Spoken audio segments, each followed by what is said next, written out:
दोस्तों, अपने विचारों से लाखों लोगों की जिंदगी बदलने वाले सदगुरु को जब बोलते हुए जो कोई भी सुनता है वो उन्हें सुनने और देखने की चाहत रखता है। इन्होंने अपनी ईशा फाउंडेशन की मदद से न जाने कितने लोगों की जिंदगी को बदला है। अगर आप भी हमारी तरह ये वीडियो देख रहे हैं तो कहीं ना कहीं आप भी सदगुरु को जानते ही होंगे। अगर नहीं जानते तो मैं आपको बता दूं, सदगुरु ईशा फाउंडेशन के संस्थापक एक योग गुरु और लेखक हैं। सदगुरु की ईशा फाउंडेशन संस्था नॉन प्रॉफिटेबल है, जो कि पूरे विश्व में योग सिखाने का काम करती है। सदगुरु पूरे विश्व में अलग अलग देशों में बड़े बड़े कार्यक्रमों के माध्यम से लोगों को आध्यात्मिक जीवन और योग के बारे में जानकारी देते हैं। लेकिन कई लोग इनके उपासक होंगे तो कई लोगों को सदगुरु और बाबा के ऊपर बिल्कुल भी विश्वास नहीं होगा। ऐसी कई चीजों को देखते हुए जिस वजह से उन्हें इन सब चीजों पर विश्वास नहीं होता। ऐसे में आज के हमारे इस वीडियो में हम आपको बाबा सदगुरु से जुड़ी कुछ ऐसी बातें बताएंगे जिस पर आपको यकीन करना बहुत ही मुश्किल हो जाएगा। और आप सोच रहे होंगे जो हमेशा से होता आया है वही इन बाबा के साथ भी होगा, लेकिन ऐसा नहीं है। आज के हमारे इस वीडियो में हम आपको बताएंगे, जो कुछ भी बताएंगे वो आपको हैरान कर देगा और परेशान भी। चलिए शुरू करते हैं हमारे आज की इस इंटरेस्टिंग वीडियो को। दोस्तों, शुरुआत करते हैं सदगुरु के शुरुआती जीवन से। सदगुरु का असली नाम सदगुरु जग्गी वासुदेव, उनके बचपन का नाम जगदीश है।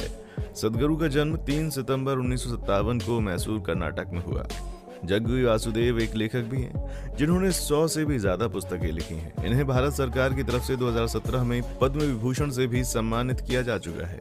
जग्गी वासुदेव की एक लाभ रहित संस्था भी है जिसका नाम ईशा फाउंडेशन है। ये संस्था मानव सेवा में तथा योग सिखाने का काम कर रही है। ये संस्था विश्व के कई देशों में काम करती है, जिसमें प्रमुख रूप से America, Singapore, England, Lebanon, Australia में योग सिखाने का काम कर रही है। इनके पिता भारतीय रेलवे में नेत्र विशेषज्ञ के रूप में काम करते थे। सदगुरु के एक भाई और 2 बहनें हैं। जग्गी वासुदेव ने 1984 में विजय कुमारी से विवाह किया। 1997 में इनकी पत्नी का देहांत हो गया। इनकी पुत्री है, इनका नाम राधे है। इन्होंने अपनी प्रारंभिक शिक्षा पूरी करने के बाद मैसूर विश्वविद्यालय से अंग्रेजी में स्नातक की डिग्री हासिल की।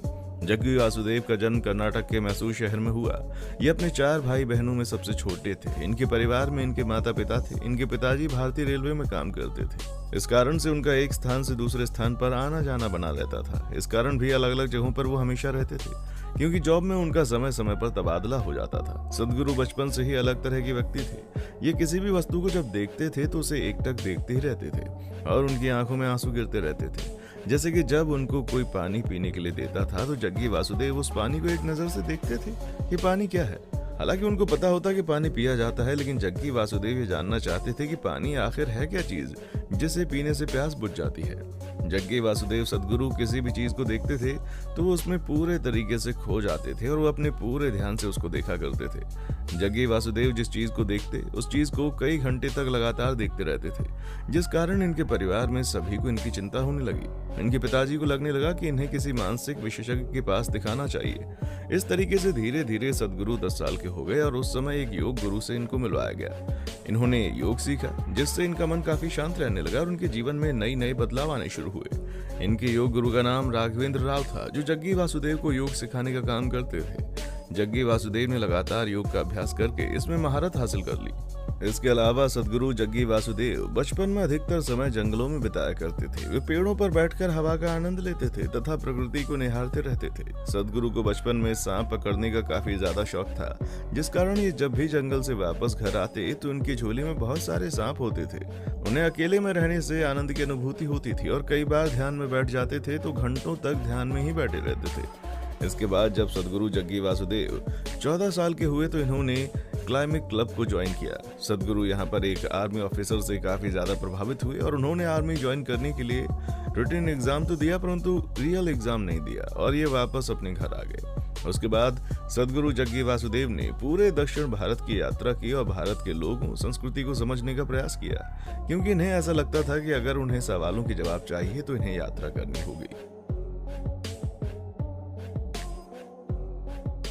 सदगुरु जग्गी वासुदेव ने अपनी यात्रा साइकिल से की, परंतु बाद में उन्होंने एक बाइक खरीद ली और पूरे भारत की यात्रा की।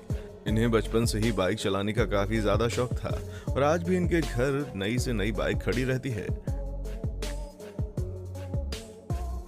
सदगुरु जग्गी वासुदेव ने उसके बाद 5 साल में पूरे भारत की यात्रा की। ये किसी भी गांव, किसी भी शहर में रुक जाते थे और वहां के लोगों को बहुत ही नजदीक से समझते थे। ऐसा करने से उनके मन के सारे सवालों का जवाब उनको मिल जाता था और इन्हें काफी ज्यादा प्रसन्नता भी होती थी। भारत के भिन्न भिन्न स्थानों पर घूमने के बाद जब सद्गुरु जग्गी वासुदेव को लगा कि अगर उन्हें संपूर्ण भारत की यात्रा करनी ही है तो उन्हें पैसों की जरूरत होगी, इसलिए वो वापस अपने गांव आकर वहां बिजनेस शुरू कर दिया, जो कुछ ही समय में सफलता के शिखर पर पहुंच गया। लगभग 6 वर्ष तक इस बिजनेस को किया। उसके बाद एक बार मैसूर में ही एक प्रसिद्ध चामुंडा पहाड़ी पर घूमने के लिए गए, जहां कुछ समय के लिए ध्यान में मगन हो गए, परंतु इन्हें ध्यान ही नहीं रहा कितने समय तक ये ध्यान में है। घंटों बीत जाने के बाद भी सद्गुरु जग्गी वासुदेव को लगा कि ये कुछ ही मिनटों के लिए ध्यान में मग्न थे, परंतु 5 से 6 घंटे तक लगातार ध्यान में मग्न रहे। तब कुछ आसपास के लोगों ने देखकर इन्हें एक आध्यात्मिक पुरुष के रूप में देखना शुरू कर दिया और तरह तरह के सवाल उनके सामने रखे, जिनसे हमेशा दूर रहना चाहते थे। इसके बाद इन्होंने अपना सारा कारोबार अपने दोस्त को सौंपकर फिर से भारत की यात्रा पर निकल गए। इसके बाद सद्गुरु जग्गी वासुदेव ने लोगों को योग सिखाने का भी काम शुरू कर दिया और एक योगा टीचर के रूप में अपनी पहचान बनाना शुरू कर दी।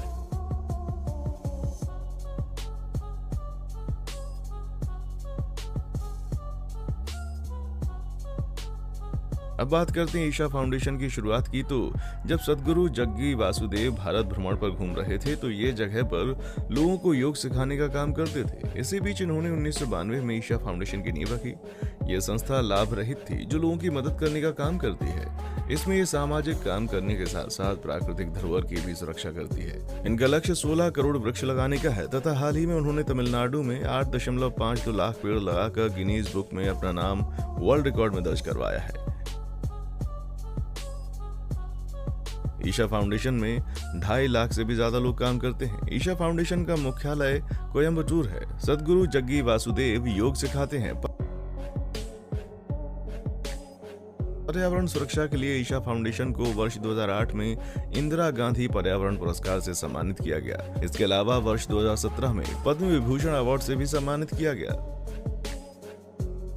अभी ईशा फाउंडेशन का प्रमुख लक्ष्य पेड़ लगाने के साथ साथ नदियों को सुरक्षा प्रदान करना भी है, जिसमें ये बहुत बड़ा अभियान चला रहे हैं। सोशल मीडिया के माध्यम से लाखों लोग इनके इस अभियान में सहयोग कर रहे हैं। सभी को अपनी संस्था के माध्यम से लोगों को ये योग की शिक्षा देते हैं और योग सिखाते हैं। यहाँ हजारों नहीं बल्कि लाखों लोग आते हैं और अपने जीवन में आध्यात्मिक अनुभव के लिए योग की शिक्षा प्राप्त करते हैं और निरंतर प्रयास करके अपने मन में उठ रहे सवालों के जवाब ढूंढ रहे हैं। लोगों को स्वस्थ और मानसिक रूप से भी स्वस्थ रहने के लिए योग के बारे में ये लगातार जग्गी वासुदेव सद्गुरु भारत देश में नहीं बल्कि पूरे विश्व में कार्यक्रम आयोजित करते रहते हैं। तो दोस्तों, आज के लिए बस इतना ही। अगर आपको हमारी वीडियो पसंद आई है तो वीडियो को लाइक और चैनल को सब्सक्राइब जरूर कर लें, ताकि हम आपके लिए ऐसी और तमाम इंटरेस्टिंग वीडियोस लाते रहें। जल्दी मिलते हैं अपनी अगली वीडियो में। तब तक अपना ध्यान रखिएगा और हमारा इंतजार भी कीजिएगा। देखने के लिए शुक्रिया।